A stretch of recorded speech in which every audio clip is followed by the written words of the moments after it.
The crisis in Niger is deepening. Multiple countries announcing the evacuation of their citizens in the West African country, which is dealing with a military takeover.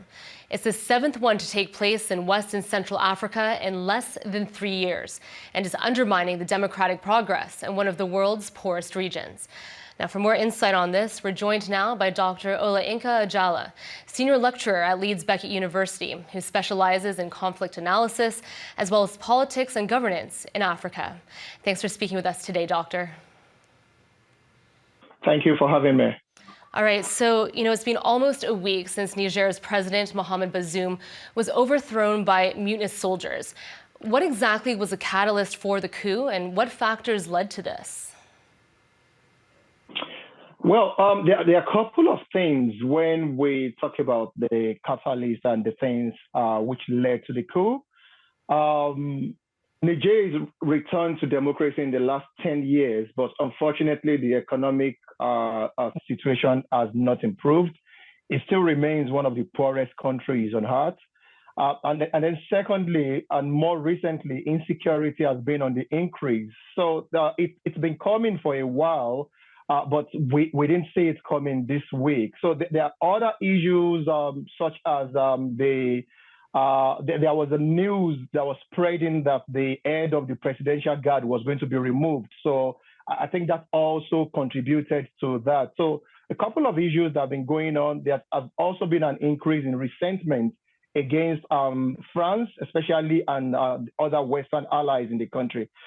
Because people are thinking, what's the point of having all these people in the country, and there is no tangible thing they can point to, especially in terms of their economic standing or prosperity. So a couple of issues culminated into this event. All right, so Dr. Ajala, tell us more about how the military has seized power in Niger, but the West African economic bloc is demanding the coup leader step down. There are actually some countries, though, who are in support of these leaders. So what are the implications of outside military intervening?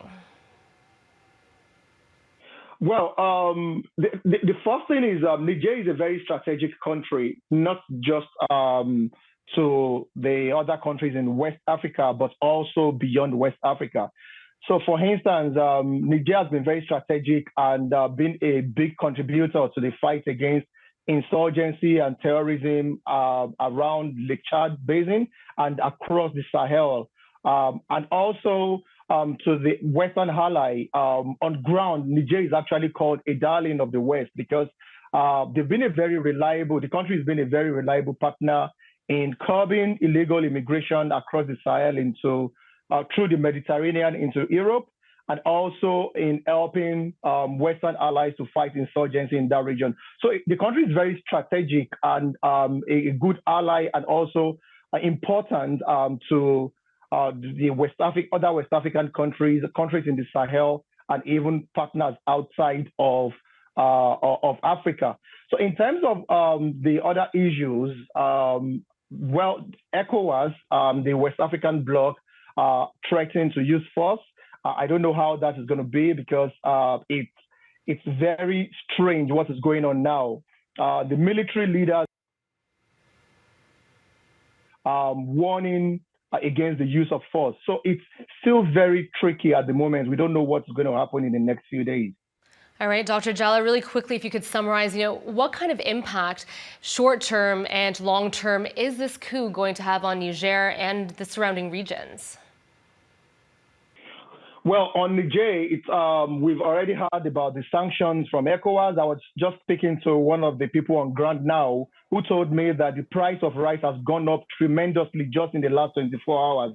So already the economy is taking a dive, which will further impact on people within Niger. Outside of Niger, the fight against terrorism is going to be impacted.